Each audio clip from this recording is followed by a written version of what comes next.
Forget a contract extension for Brandon Aiyuk. He is reportedly not expected to play for the 49ers in 2024, and a trade could happen soon. I'll discuss that and more next on the Grant Cohn Show.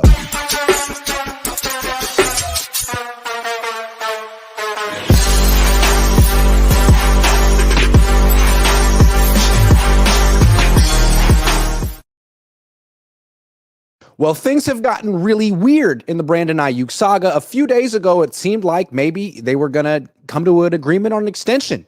He dapped up the coach and the general man, dapped him up in front of everyone. That was a consensual dap. And usually that means that 9 months later, a contract is going to be consummated, but that's not what happened. After this consensual, what happened is that it seemed like that was all for show. And now the report, Matt Mayoko's reporting it. Originally, it was Cam Marino. Shout out to Cam Marino, who said that Brandon Aiyuk is not expected to play for the Niners in 2024, that Cleveland and New England are the front runners to trade for him, and that Pittsburgh's still in the mix. Now, Mayoko comes out today and says, yeah, that's most likely what's going to happen. Not expected to play for the 49ers this year. Trade is looking like the most likely scenario. So Colin Cowherd, thank you for telling us to keep our eyes out on a new deal for Aiyuk, and the night didn't happen. Thank you, Colin. That is why you're the best at what you do.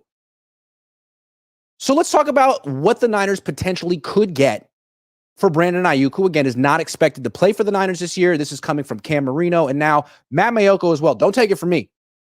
Now, Brandon was here today, and he washed his hands in the bathroom.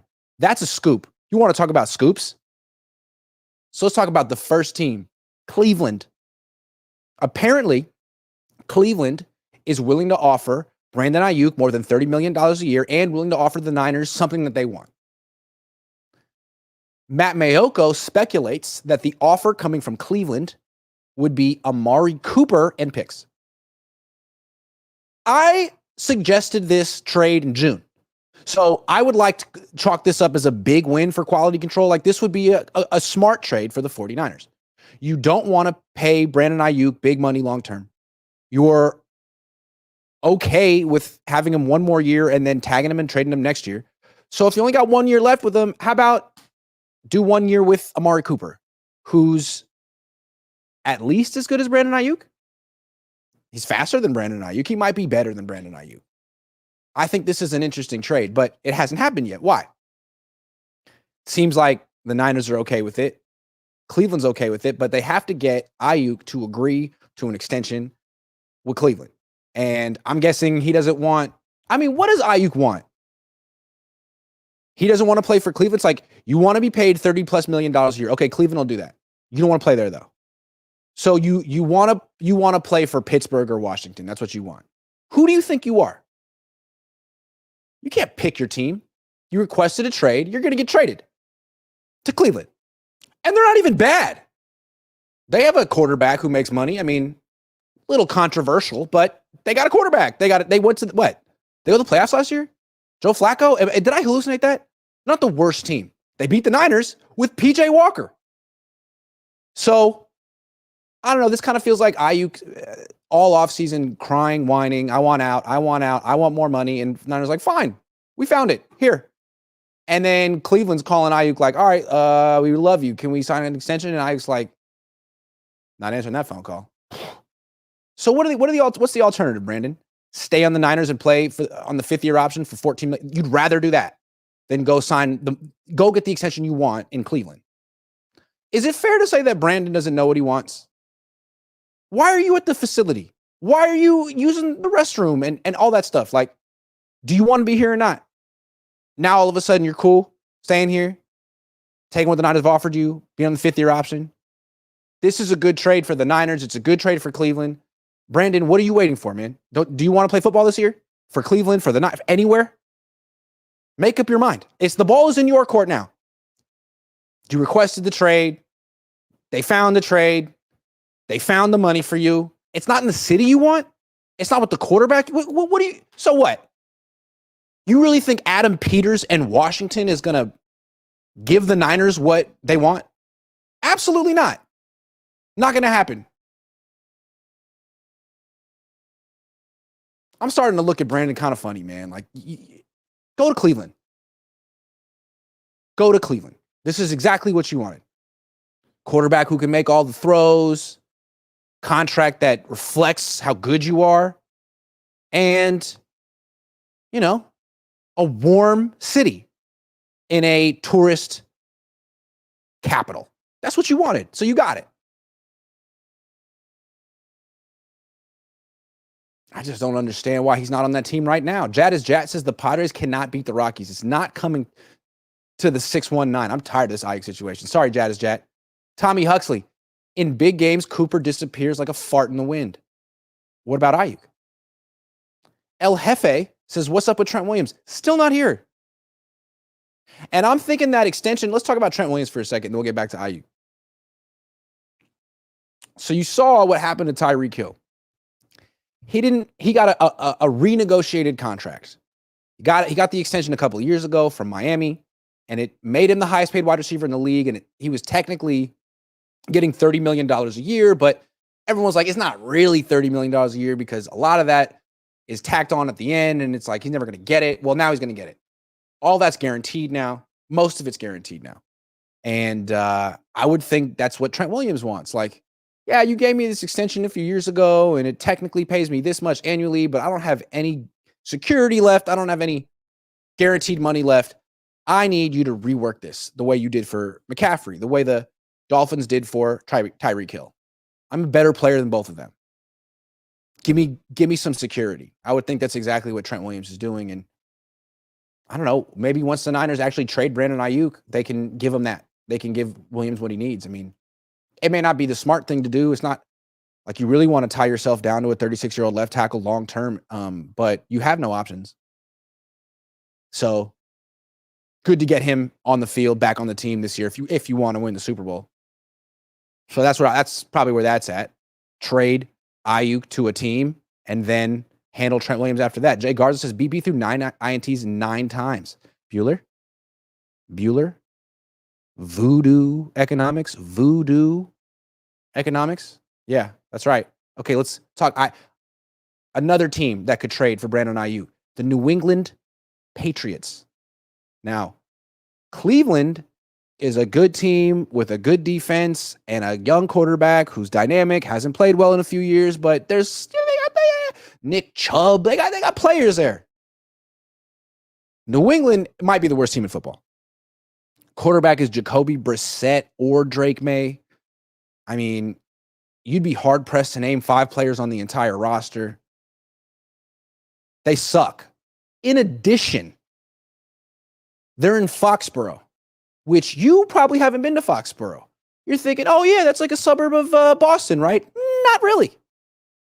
It's in rural Massachusetts, and it's like an hour away from Boston, and I think it's actually closer to Providence, Rhode Island than Boston. So have a good time. That's like NFL boot camp. Hey, do you want to be as miserable as possible? Play for the Patriots. So Mayoko put this in his article. Again, if he goes to Cleveland, the idea is Amari Cooper and picks in return. Hell of a trade. If he goes to New England apparently offered the 34th pick in this year's draft, and the Niners turned it down. So now the offer from New England is Kendrick Bourne and picks. According to Mayoko, Kendrick Bourne and pick. You remember Kendrick Bourne? He played for the Niners for the first few years of his career, and then he went and signed with the Patriots, and he's perfectly fine. He's okay. He's like Jawan Jennings, but not as good. But not bad. Maybe a little bit faster. Can play outside, not just in the slot. He's not nearly as good as Brandon Aiyuk. He's not nearly as good as Amari Cooper. And if the Niners were to make that trade, Aiyuk for Bourne and picks, you would not be happy. So that's why I don't think they can. Would they do that? Are they that upset with Brandon Aiyuk that they would bring him back just because they like Kendrick Bourne? How about that? Let's talk about that for a second. Is it possible that the Niners are the ones that are like, you know what? We don't want you anymore. We don't want you anymore. Like, good luck somewhere else. Good luck to the next team that employs you because we're done. We had some misgivings about paying you all that money before the offseason, but over the last 3 months, you've only confirmed every one of our misgivings. Every week you've done it. So we're going to trade you to New England for Kendrick Bourne just because we know he gets along with the coach. He won't put himself above the team. Doesn't this feel vindictive of the Niners? It's like, oh, you wanted to trade? You want to make us look bad? Sure, man. We'll take care of you. We're a player-friendly organization. Even to ungrateful little jerks like you, we'll take care. You want to trade? For sure, man. Cleveland or New England. Your pick. Where do you want to spend the next 4 years, Brandon? You tell us. Oh, Washington? We tried. We got Foxborough or Cleveland. Two of the nicer cities in America. No offense. Honestly, if I were the Niners and I felt like a player wasn't acting in good faith and was getting petty and stuff online, I would do the same thing, man. Oh, you want to go to Washington? Oh, okay. New England it is. You can be part of the rebuild over there, Brandon. You can really set the culture. You don't like our culture here, right? You don't like the way, get all the targets you want, be the leader, take a backseat to freaking no one. You would be the star on the team. That's what you want, right? I don't really want to sound like I'm coming down in favor of the Niners in this one. I feel like they've botched this too. They deserve criticism too. Like it's gotten this messy. He's out there watching practice, every installation, and it's now looking like he most likely won't play for the team. Then why is he here? Tell him go home, Brandon. Thank you very much. You can go now. Start looking for places to live in Foxborough. What an awful ending to his documentary. And then I got traded to the Patriots and I was miserable and my career was not what I wanted it to be. The end. And then I had to live in Cleveland for 4 years and it was great.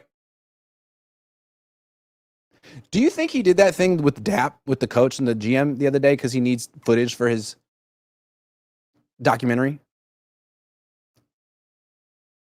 If he does need footage for his documentary, it feels like we got one episode left. There's one scene left. And I wonder what that scene is going to be. Again, if you didn't see my instant analysis, I have it on good authority, phenomenal authority, that Brandon Aiyuk was in the facility today, in the restroom. And yes, he washed his hands. So just a bizarre situation, man. Like letting him use the soap? There's only so much soap. There's only so much water. He's not on the team. It's a waste of resources. Doesn't make any sense. I feel like he's going to have to pick Cleveland or New England. What is he waiting for? He'd be like, no, let's give it another week. Maybe Washington will make the deal I want. Maybe Jaden Daniels will convince Adam Peters to throw in someone. Like, unless Washington offers Terry McLaurin, they're not getting Brandon Aiyuk. And it doesn't seem like Washington's going to offer Terry McLaurin. So you know what, Brandon? You got to pick. And the fact that he would rather go to Washington than Cleveland is like, Washington sucks. Not the city, but the team. Cleveland is better than Washington. So do you just want to play with Jaden Daniels? I don't understand, man. Trying to understand Brandon Aiyuk can't do it. Lost. So let's stop talking about it. It's been 14 minutes. That's enough of Brandon.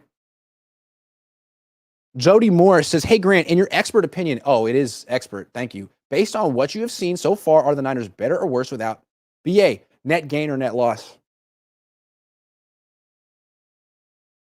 They're definitely worse without him. Now, if they could trade him for Amari Cooper, Terry McLaurin, Devontae Adams, great. But if they trade him for Kendrick Bourne, huge net loss. Kendrick Bourne? I hope the Niners do that. Kyle, I dare you. I freaking dare you to trade Brandon Aiyuk for Kendrick Bourne. You don't have the gall to do that. You don't have it. You're not that guy. J.R. Beckled. Amari will be a significant upgrade from Brandon. I tend to agree. I think Amari is one of the more underrated players in the league in this system. Getting the looks that Brandon gets, he would cook. Michael says, Bourne, hell no to that trade. Jalen Polk, if we trade him to New England, if Browns for Judy. Both contracts are team-friendly. Judy. Yuck. That's how I feel about Jerry Judy.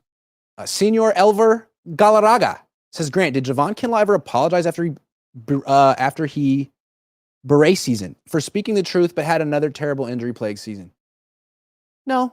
But he always left me alone after that. And again, I think I told people after the NFC Championship game win over the Lions, I walked up to him in the locker room, hadn't talked to him in 2 years, and said, hey, Javon. And he looked at me. And I said, congratulations. And he nodded his head. That's the last time I'll ever see Javon Kinlaw, probably. He nodded his head right at me. It was a poignant moment. Seriously. Not to be sarcastic. It was kind of nice. In an unspoken kind of a way, Two men who are both the strong, silent type. I mean, you got Javon Kinlaw, professional football player, 300-something pounds. Grant Cohn, tough in his own right. All right. So, Brandon Aiyuk looking like he's not coming back. One of the best wide receivers in the league, top 10, maybe top 5. But, hey, Niners still have lots of weapons. Plus, they spent their first-round pick this year on a wide receiver who's a lot like Brandon Aiyuk, Ricky Pearsall. They're very similar players. They both got a little bit of wiggle to them. They both got a little finesse. Neither one's a burner. Now, Pearsall is like Aiyuk if he had like T-Rex arms and no muscle. But that's pretty similar. Like a short-armed, not strong version of Brandon. That's Ricky. So here's what physically you get an idea, but like I think what I like so much about Ricky is his mentality. Because, the best players in the league approach practice a certain way. You know what I'm saying? Like, your average player goes to practice and tries to do well, which, as we know, is a fool's errand. You know what I mean? Like, how do you improve if you're trying to do well? You can't. That you can't. That's what we've learned. You think that you're getting better because you're doing your best, but really, what you want to do is not your best. You want to make mistakes and play poorly because then you can learn. And what Pearsall's doing is a lot of learning. And it's just phenomenal. Like, every rep is a learning experience for him, and it's so great. And I feel like I wish more players would take it down a notch, be less consistent, be less effective for the sake of learning and growth. So I'll give you an example. Ricky Pearsall, what is he known for? Why is he on the team? Because he creates separation, right? He's just got that wiggle. You just can't. I was like, oh, where'd he go? Oh, he's over there. No, he's over. Separates. Okay, he lifts and separates. But in practice, he doesn't separate that much, that's next level preparation. Like, why beat a guy in a route when you could just not beat him? And that's what he's doing. Now, he's winning sometimes because, like I said, tough guy. Competes. Hell of a hand-eye coordination type of guy. But when it comes to, like, getting open, he's trying to make it harder on himself by not getting open. That's what he's doing. So today he made a contested catch against Diamador Lenore. He could have smoked Diamador Lenore easily. Could have smoked him, but he didn't. He's saving that for the game. In practice, that's when you practice, slow releases, kind of sluggish breaks. And if you can win that way, Hall of Fame. Canton. So that's what I'm seeing from Ricky Pearsall, man. A guy who's so ahead of the game, he's cruising in second gear.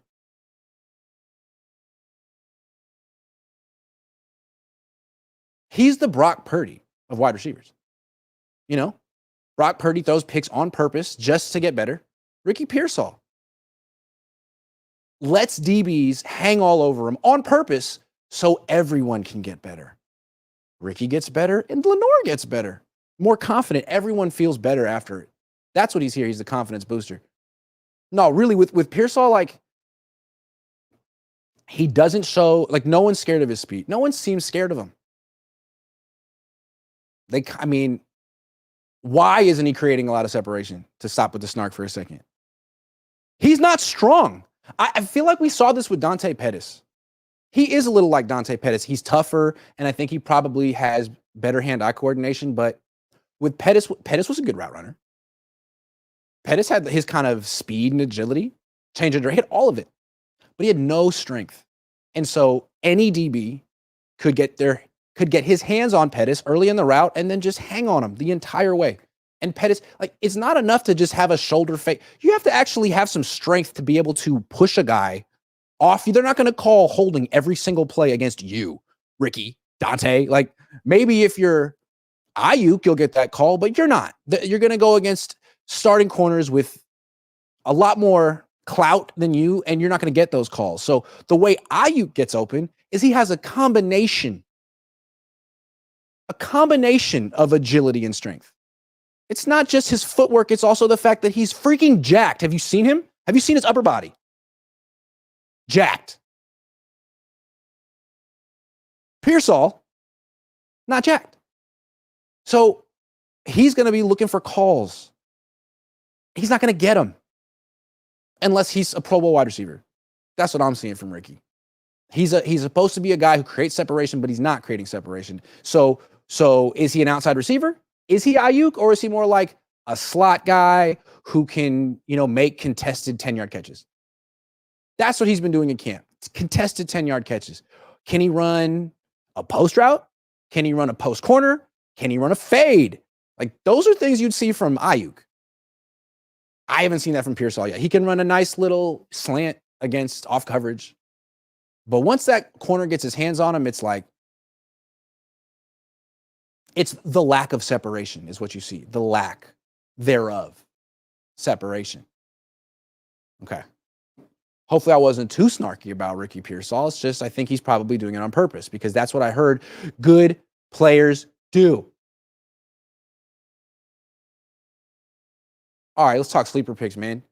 I hope you guys watched yesterday. I tried to explain. I'm trying to give $5 away the easy way. If you haven't downloaded the app yet, download it. Use promo code Cohn, COHN. Make a $10 deposit. Take a screenshot. DM me on Twitter. DMs are open. I'll send you $15. So right now, that's a $5 profit. If you lose, you just won $5. If you win, you'd win hundreds of dollars. Hundreds. Making picks on the number one pick app in the game. Sleeper picks. Sleeper app. So here it is. I missed the WNBA. Do they still play that sport? Is it over? What happened? I was a huge fan for a month. We got baseball picks though. Giants aren't playing tonight, so let's pick some players I've never heard of. No, I've heard of Paul Goldschmidt. Not Jewish, apparently. I know, right? I thought he would have been Jewish, but he's not. And that's okay because you know what? Everyone's special. Let's see how many hits he's supposed to get. 1.5? Absolutely not. Maybe if you're Jewish, maybe if you had a bar mitzvah, but I don't think so. Nolan Arenado, great player. 33, so I've heard of him. If you're younger than 30 playing baseball, never heard of you. 33, for sure heard of you. Hits? Oh, Nolan? Knowing Nolan as I do, he's for sure getting that. This is how good I am at making picks. Cody Bellinger, 29, but I've heard of him because he used to play for the Dodgers, I think. Hits, 1.5? No. Strikeouts. I feel like Cody Bellinger is going to strike out tonight. I feel it. I feel it in the air. I can hear it in his voice. He's striking out.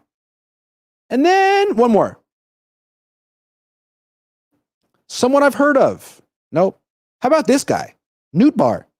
That's a name. Lars Nootbaar. Is that a typo? Lars Nootbaar. Okay. Hey, it's a perfectly good name. Hey, stop. Everyone stop making fun of his name right now. It's a perfectly good name. There's nothing wrong with the name Nootbaar. Nothing wrong with it. He's a perfectly nice person with a family of Nootbaars. Will he strike out today? Will he get a hit? Nootbaar. I feel like you got to get a hit today, Noot. I believe in Mr. Nootbaar. Man, Mr. Goodbar, Mr. Nootbaar. Oh, they just write themselves. Okay, here's what I'm doing. $10. I'm gonna flex it. So I'm not greedy. I just want to get a little action here to win potentially $25.20. Which, you know what? In this economy, I'll take it. I don't know what that means. I just entered my deposit. A lot of you guys hit me up on Twitter yesterday in the DMs with the screenshots asking for your $15, and I gave it to you. So I want to see. I'm trying to give away money because I'm insecure and I want people to like me. Thank you. Okay, let's keep it going. Purdy had a great day of camp today, or a terrible day, depending on how you look at practice. He didn't force any passes. He made good decisions. He took what the defense gave him. He didn't take lots of risks. So some people might think that's an awful practice, right? You're supposed to learn. Ricky Pearsall probably was like, Brock, dude, what were you doing? I'm over here not getting open. You're supposed to be like making mistakes too, man. You're making me look bad. So Brock just was 11 of 13 casually, no interceptions, no Debo, no McCaffrey, no problem. And so after practice, I want to know, like, what do you think, Brock? Was that a good day or a bad day?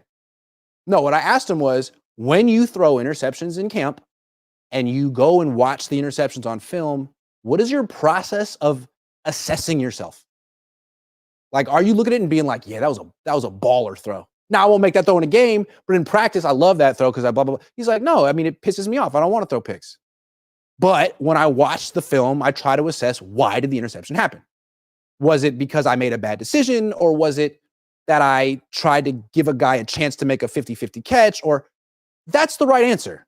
What he said on CamBR a few days ago was like, oh, you're supposed to try stuff in practice. Yeah, you're supposed to practice how you play, and you're never supposed to like let yourself off the hook for throwing picks. So he finally said today, it pisses me off. I was like, good. Because look, you know who it didn't piss off? Jimmy. You know who probably was pissed when they threw picks in practice? Brady, Peyton, Steve Young. Now it happens, but they don't walk off like, well, I was just trying something. Like that's what Jimmy would do. And then he'd make the same mistake over and over and over, and then he would play the way he practices, and now he's back up. And he's never going to start again. Because life comes at you fast when you're not serious about your craft. And I would hate to think that Brock isn't serious about his craft. But you know what? He is. He is. Which is why I always thought the narrative about the interceptions, like, they don't matter. Like, ask Kylan Brock. They do matter. He doesn't want to do this. He's not doing this on purpose. Yeah, he's trying things, but then he watches the film that night and it pisses him off, and he's going to go the next day and try to do better. I'm not going to try to make that mistake again. And then it culminates in a really good quarterback having a really good day of practice today against a really good defense when he's missing all of his weapons. That's what you want to see from Brock, right? Like, that's growth. People are like, has Brock grown this year? Is his arm stronger? That's not going to be the growth. His arm getting stronger? No, he's 24. He needs to become an even better decision maker. And he needs to prove that he can do this stuff without just, like, people say he's a system quarterback, right? Well, he kind of is until he proves he's not. A system quarterback is a guy who, if you give him all pros at every skill position spot, a Hall of Fame left tackle, a great game plan, the best system, he'll do well. That's a system quarterback. And you can prove you're not one by, okay, let's take away some of the all pros. Let's do it in a practice where you're not game planning. Let's still have a bunch of great defensive players out there. Can you execute efficiently? The answer is hell yeah, he can, because he's really good.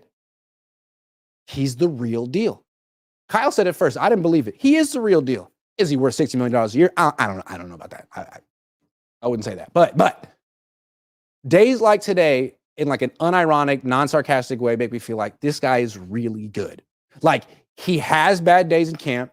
He'll have the 4-pick day. He'll watch the tape. He'll get pissed off, and he will learn and improve. You can't use the I'm just working on things and trying to learn excuse if you do it all the time. But he didn't do it today. So makes a mistake, gets pissed off. You always hear like it's cool to make a mistake one time, right? But it's nice to be the kind of person who doesn't make the same mistake twice. You tried something, it didn't work out. You watched it on film. You know why it didn't work out. Don't make that mistake twice, even in practice. You could try something else and get a diagnostic on it, but like, be a quick learner. And from all accounts, everything we know about Brock, he's a quick learner. And why is he a quick learner? Why? Seriously, what makes Brock better than Jimmy? Why would Jimmy laugh it off, not take it seriously? I believe that Jimmy's more insecure than Brock, to get into their minds. I think Jimmy's the kind of person who can't honestly look at himself in the mirror. A lot of people like that. A lot of people say that they're their toughest critics. Yeah, maybe. But maybe I think a lot of time those people are like the easiest. They will let themselves off the hook the easiest. Jimmy never really wanted to delve into who he was as a quarterback. Didn't seem like it. You ask him questions, I mean, he wouldn't ever criticize himself or hold himself accountable or say anything specific about how he could improve. Brock, every time. Except for that one time on CamBR. But if you actually have like a real journalist asking him the question, he won't duck it. He'll take it head on and be like, yeah, I need to improve on that. It pisses me off. He's got the right mentality. He's going to be really good. He is really good. He's my favorite quarterback that I've covered. Because look at it this way. He knows who I am. He knows all the stuff I've said about him and how skeptical I've been and how snarky I've been. Jimmy knew. Jimmy didn't like me. I'm sure Brock doesn't like me. I don't like me. But Brock is still professional. And if I ask him a question, he gives me eye contact and gives a great answer. How can you? So not only do I like Brock, I really enjoy covering him. I really respect him as a young man who's 12 freaking years younger than me. Wow. Anyway, really respect him. Great answer. I'm going to cut up that Brock Purdy interview in a little bit and put it online because I thought it was some of his best stuff. Yeah, and some of my best stuff. I asked that question right off the bat. Brock, you had a great day. Let's not talk about it, though. You throw some interceptions sometimes that don't count. What are your thoughts? So now that puts to bed the debate on how to approach practice interceptions. We got Brock on the record, how he approaches it. And remember, why is Brock different than Jimmy? That is the question. Because there are differences. There's a lot of similarities too, if we're being honest. But what makes them different? Why is Brock the real deal when Jimmy was a fugazi? Jimmy was a fugazi. Brock is not a fugazi. I don't think. No, I'm pretty sure. This stuff. Do you remember how Jimmy would smile after interceptions? Was that not the most infuriating thing? Like, dude, care, please. The Jimmy Garoppolo 30 for 30 will be something else. He was supposed to be the heir apparent to Brady. Now he's backing up Stafford. Yikes.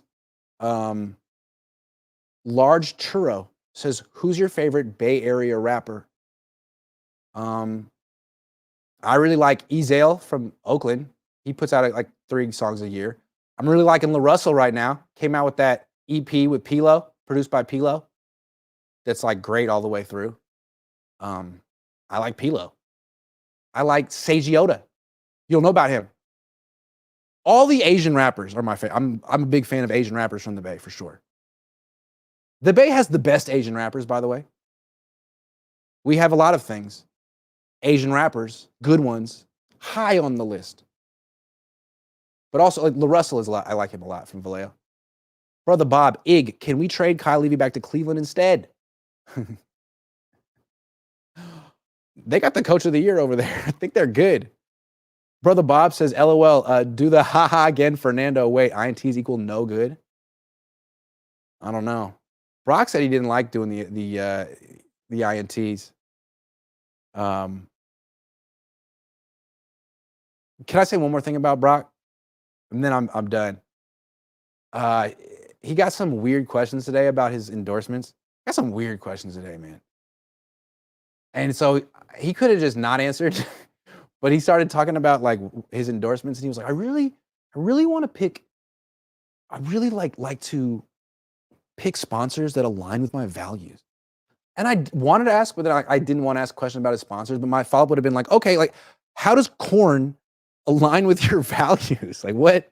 That's just a food that everyone eats. I don't know, like what kind of value does that project?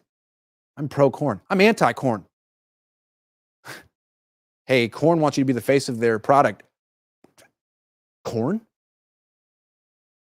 Absolutely not. It's like being the face of milk or diapers or like something really innocuous that everyone has. I don't know. Cohn, it's, you know exactly what it is. It's good if you know how to cook it.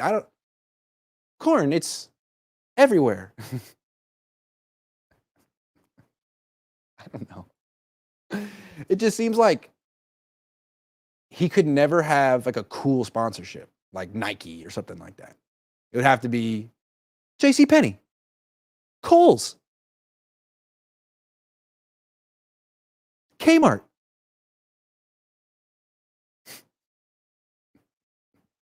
He could be the face of Legos.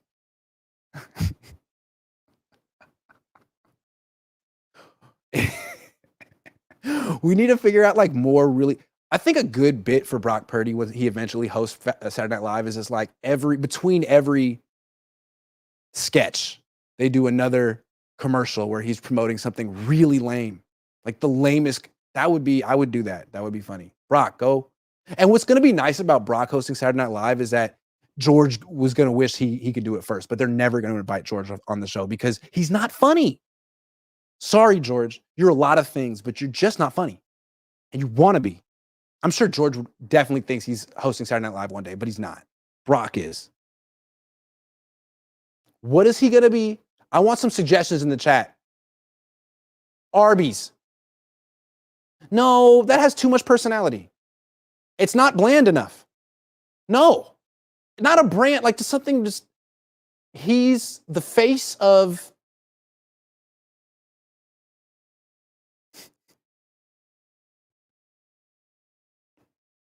Cotton. Fruit of the Loom. Fruit of the Loom. Hanes. Oh man. Crocs. That's a good one. I like that. Actually, that would be dope. I would love a Crocs sponsorship. Crocs are really cool. Home Depot. Bass Pro Shops. How about that? Flour. Quaker Oats, dude. Yes. Thank you. Kirkland signature. Hold on. I would take that out. I think I wear a Kirkland signature in every single shirt and every single video I do. Lowe's. Napkins. Napkins in general. Vanilla extract. I love this. Thank you guys. Yes. Grape nut cereal. Cheerios without the honey nut. Just regular Cheerios. Cardboard. How about cardboard? Plastic. What? How can plastic make your day better? Raisin Bran.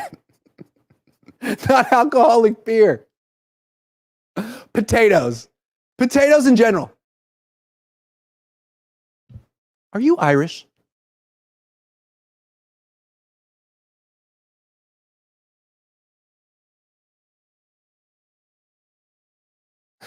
Brock, have you considered reaching out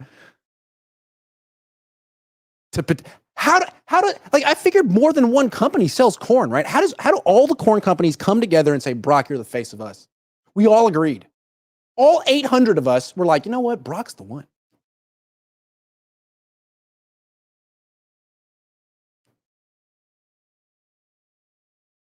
Pocket protectors.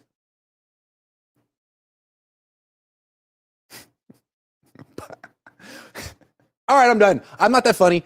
I just think that people who are funny at Saturday Night Live should bring him on the show and just do a bunch of stupid commercials. I have actually, you know who would be better at hosting Saturday Night Live than Brock Purdy? Let's stick with this for a second. This is a great topic, and I'm super smart for thinking of this. Who would be best equipped to host Saturday Night Live on the Niners? Who would have the most like effortless humor? For sure, not Kittle. He's effortful. Not Brock, because he's not funny. Although maybe in a couple of years he would develop a dry sense of humor. But what about Colton McKivitz? Colton McKivitz was quietly the funniest part of that John Deere commercial with Brock. He carried the commercial. It was a Colton McKivitz ad. Surprisingly hilarious. And then if you saw his press conference the other day, you're like, oh yeah, this guy's a natural. So I would say Colton to host, because I think America wants to get to know. They want to see the Colton behind the Colton. I mean, everyone knows Colton McKivitz, but what's he really like when he's cutting loose? Colton. I used to talk like crap about Colton, like, oh, he's not good enough, or like he should be a backup. But now that I see that he's the best quote in the team, I'm like, nah, start Colton, man. He needs to be on front and center. Bring him out after every game. Colton. That's how I feel. Fred Warner is not funny. No, we don't want to see him host Saturday Night. No. Nick Bosa he'd have to be awake. Trevarius Ward, contender for sure. Christian McCaffrey, no. Kyle Juszczyk, absolutely not. Debo, I don't think he could pull it off. Brandon, of course not. No, it's either Trevarius Ward or Colton McKivitz. That's it.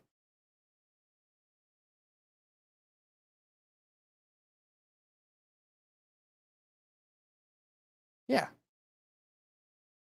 Or Jordan Mason. He was good yesterday.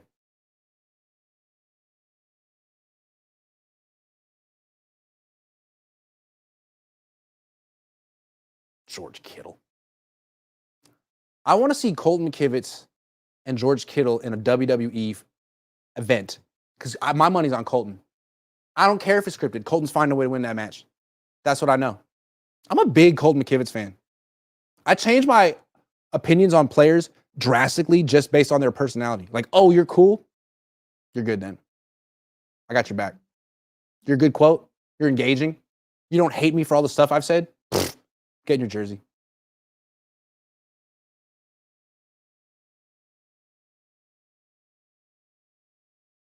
Last thing, and then I'm going to go. Did you guys catch Chris Forrester's interview yesterday?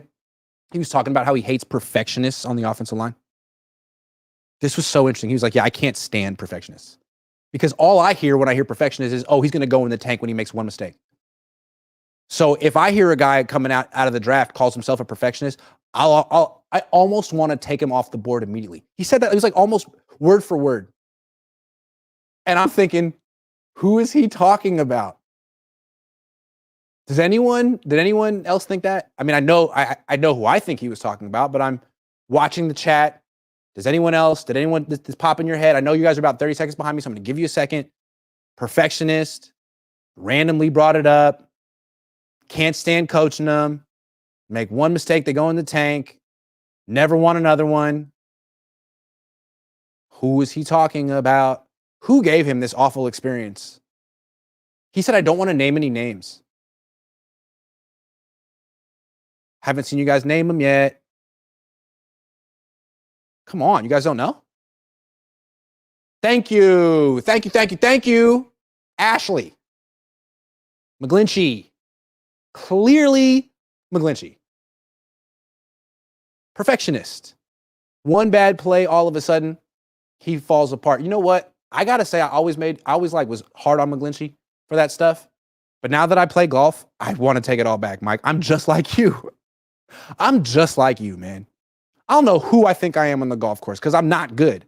But like sometimes I'll have like 2 or 3 good holes in a row. And I'll be feeling myself. Like to start off the round, I'll be like, oh my God, I'm like even after 3. And then I'll have one bad shot and I'll be bad. I'll be like terrible for an hour and a half. Just because I'm a perfectionist and I should be shooting even par, bro, because I've been practicing like every day. So Mike, dude, I'm just like you. And they not like us. The perfectionists out there that are really your own worst enemy. Please remind PP what BP said about practice picks, says Brother Bob. Oh, I will. Isaiah Hunkin says, BA a diva, but he's RX Purdy's guy who beats man without BA.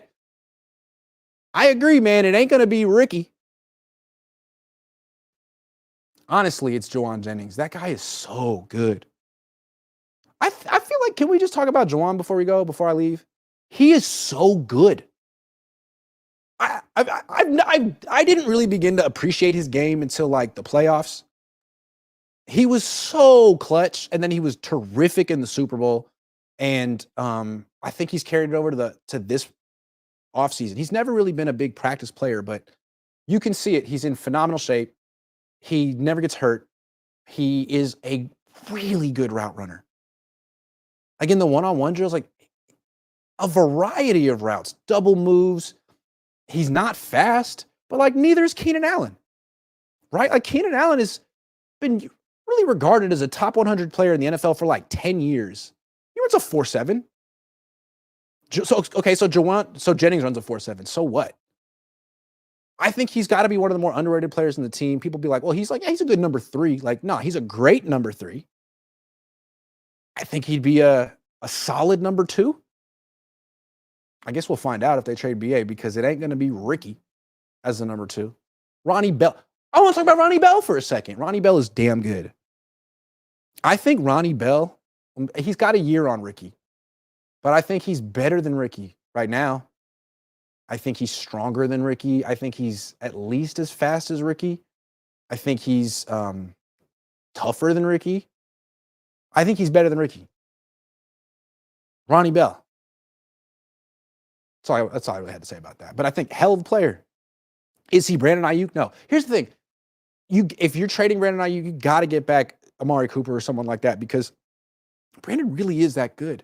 I remember when Brandon first started practicing as a rookie, like Debo, Ricky Pearsall, guys who were worked in slowly, pretty much played all of training camp with the backups. You would get some reps with the starters, but not a lot, not a ton of catches.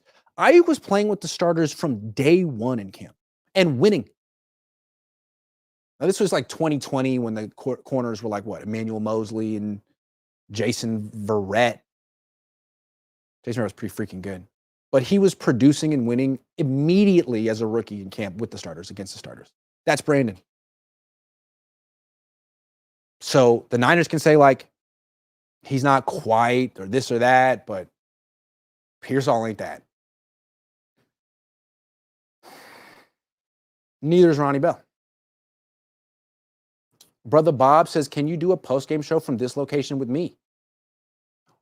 They're going to clear you out of here after about an hour. I don't think, by the time I actually do my post-game show, I think everyone has been escorted out and you need a credential to be here. But if you find a way, when I do my post-games like up here, right, like directly above in the second level.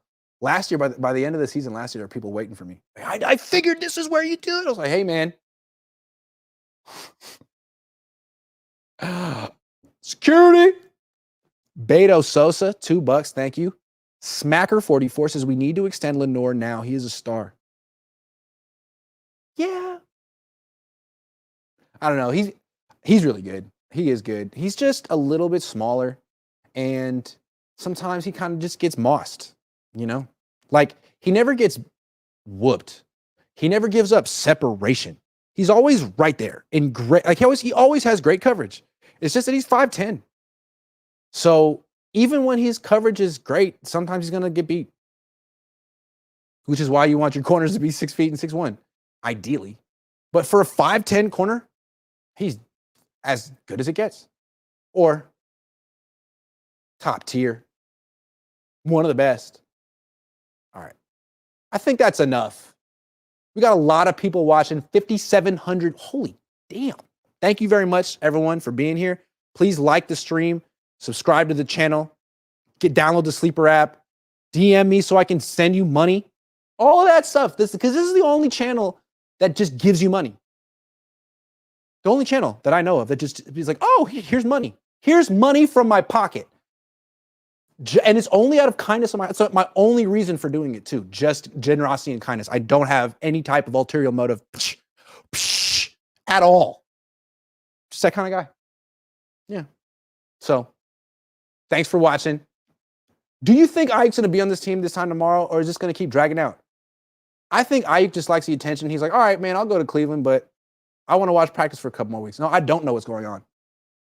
I don't know, but I love it. And I really hope no practice tomorrow, but day after there is. And I really hope he's there. See you guys.